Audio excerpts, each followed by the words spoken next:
दुमका जिला के जरमुंडी थाना क्षेत्र के भालकी गांव में घटित पेट्रोल कांड पार्ट 2 में जान गंवाने वाली दुमका की बेटी का शव जब भालकी गांव पहुंचा तो पूरे गांव में मातमी सन्नाटा पसर गया। लोग आक्रोशित हो उठे। परिजन शव को उसके पैतृक गांव भैरोपुर ले जाने लगे। इसी बीच नौनीहाट बाजार में शव को सड़क पर रखकर लोगों ने मार्ग अवरुद्ध कर दिया। जाम स्थल पर गोड्डा सांसद निशिकांत दुबे, पूर्व मंत्री लुइस मरांडी सहित काफ़ी संख्या में भाजपा कार्यकर्ता पहुंचे थे। इस घटना को लेकर सांसद निशिकांत दुबे ने शासन तथा प्रशासन पर जमकर निशाना साधा। क्या कहा सांसद निशिकांत दुबे ने, आप भी सुनिए। दुमका जो है बांग्लादेशी और बांग्लादेश के लोगों का एक बहुत बड़ा केंद्र हो गया। यहाँ ग्रूमिंग गैंग एक्टिव है और यहाँ का जो प्रशासन है, खासकर जो पुलिस प्रशासन है, उसमें खासकर जो एक डीएसपी हैं नूर मुस्तफ़ा जैसे लोग, उनका काम है बांग्लादेशियों को संरक्षण देना। और पुलिस ने अपने काम को कर दिया है कि उनको बालू कैसे चोरी कराना है, उनको गिट्टी पत्थर कैसे चोरी कराना है, उनको कोयला कैसे चोरी कराना है और यहाँ से शराब जो है बिहार कैसे ले जाना है। इन 4 चीज़ों में लिप्त है। इसलिए पुलिस का जो काम है पुलिसिंग करना, जनता को प्रोटेक्शन देना, वो काम ख़त्म हो गया है। और इस कारण से पिछले 1-1.5 महीने में आप समझिए कि दुमका इसका एक कीपिंग सेंटर हो गया है। और जब हम अपराधियों के पीछे नहीं जाते हैं, फास्ट ट्रैक कोर्ट में इमीडिएटली सज़ा नहीं करा पाते हैं, उनको भी प्रोटेक्शन देने वाले आप समझिए कि दुमका के जो वकील लोग हैं, बार काउंसिल के जो लोग हैं, उनसे भी मेरा अपेक्षा और आग्रह है कि इस तरह के केस जब आप लेते हैं तो पैसा ही सब कुछ नहीं होता है, मुद्दा ही सब कुछ नहीं होता है। आपकी भी बहू है, आपकी भी बेटी है। यहाँ तो दुमका में उनको वकील नहीं मिलना चाहिए था। इस तरह की जब एक्टिविटी होती है तो समाज में ये वहसीपन बढ़ता है, जिसकी ये प्रतिक्रिया है कि कोई भी जो है अपने रिवेंज में, गुस्से में या आप समझिए कि बदलात्मक कार्रवाई में या वहसीपना में या राक्षसीपन में, धर्मांतरण के कारण महिलाएं और बच्चे हमारे सुरक्षित नहीं हैं। घर से निकाल के ये दूसरी घटना है, तीसरी घटना ऐसी है जो घर के अंदर हो गया। घर में यदि बच्ची सुरक्षित नहीं है तो बाहर कितनी सुरक्षित है। अभी लुइस जी कह रही थी कि अब तो हम लोगों को भी बाहर निकलने में डर लगता है। तो यदि मुख्यमंत्री में नैतिकता है तो ये उनका जिला है। सोरेन परिवार को इस दुमका ने बहुत कुछ दिया है। एमपी बने, एमएलए बने, मुख्यमंत्री बने, मंत्री बने, पूरा खानदान यहीं से रहा है। अब उनके जाने का वक्त आ गया है। मेरा उनसे विनम्र आग्रह होगा कि अपना बोरिया बिस्तरा समेटिए। ऐसे भी आपने इलीगल जो है संथालपना टेनेंसी एक्ट को बाईपास करके जो है वो ज़मीन कब्जा कर रखा है। जो दुमका का उनका घर है, केवल घर को छोड़कर जो बाहर बाउंड्री वॉल है, वो जो बहुत बड़े शराब माफिया हैं योगेंद्र तिवारी, उन्हीं की ज़मीन है। योगेंद्र तिवारी की ज़मीन को जो है उन्होंने कब्जा कर रखा है। क्यों दिया है योगेंद्र तिवारी ने ज़मीन, ये भी एक बड़ा विषय है।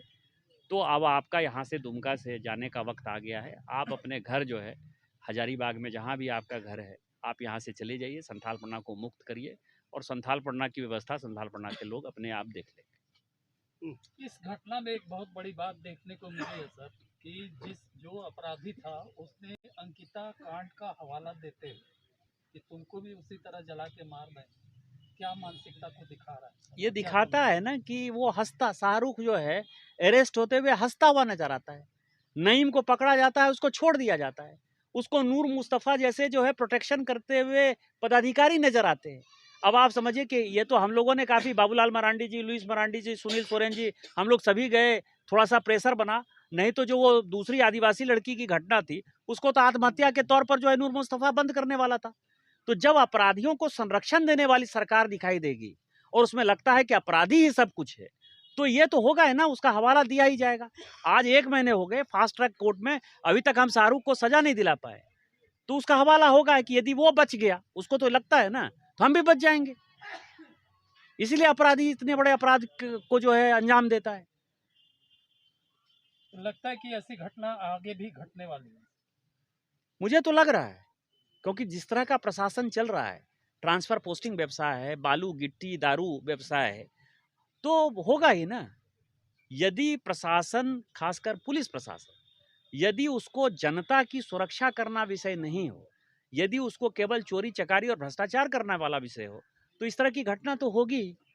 इसीलिए तो मैंने कहा ना कि वो वक्त आ गया है कि संथालपुरना से अपना दुमका से बोरिया बिस्तरा समेटें और हजारीबाग जहाँ उनका नेमरा घर है वहाँ चले जाएं, यही उनके लिए बेहतर हो। सर सब जाम किया, ग्रामीण का डिमांड है इतना। नहीं, मैं जब आया तो आपने देखा कि जाम था।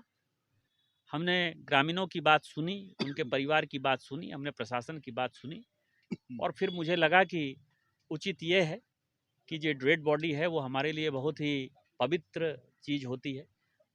डेड बॉडी के ऊपर जो है भारतीय जनता पार्टी कोई राजनीति नहीं करती है और हम सबों ने जो है भारतीय जनता पार्टी के हम जितने लोग यहाँ थे, मैं था, लुइस जी थी, देवेंद्र कुमार जी थे, जयप्रकाश जी थे और भी जो लोग थे सारे, अभय कांत जी के गौरव कांत जी थे, सारे पदाधिकारी हमारे थे। हम सबों ने डिसाइड किया, फिर ग्रामीणों से बात करके आपने देखा कि हमको लगा कि इनकी जो है मुक्ति सबसे ज़्यादा ज़रूरी है, तो जिनको जाना था वो चले गए। जहाँ तक व्यवस्था का सवाल है, आपको पता है कि भारतीय जनता पार्टी ने, चाहे अंकिता हो, चाहे वो आदिवासी लड़की हो, चाहे ये मारुति हो, इसको जो है हम व्यक्तिगत तौर पर भारतीय जनता पार्टी पैसा देती ही है, पैसा हम देंगे, सरकार को जो करना होगा करेगा, लेकिन कैसे ये अपराधी फांसी तक पहुँचे इसकी भी हम व्यवस्था करें। जब दुमका में हो न्यू केयर हॉस्पिटल तो हड्डी व नस संबंधित इलाज के लिए बाहर जाने की क्या है जरूरत। संथाल परगना का पहला निजी हॉस्पिटल जहां मॉड्यूलर ओटी और ऑक्सीजन प्लांट की सुविधा उपलब्ध। Senior orthopaedic consultant doctor Tushar Jyoti द्वारा संचालित न्यू केयर हॉस्पिटल में orthopaedics, joint replacement, arthroscopy, spine surgery, complex trauma, ICU और अत्याधुनिक लेबोरेटरी की सुविधा उपलब्ध। यहां रांची, कोलकाता और दिल्ली के विशेषज्ञ डॉक्टरों के द्वारा भी इलाज किया जाता है। जल्द ही डायलिसिस, मेडिकल आईसीयू और सीटी स्कैन की सुविधा होगी बहाल। तो देर किस बात की, पता है new care hospital, Kumharpara, Dumka.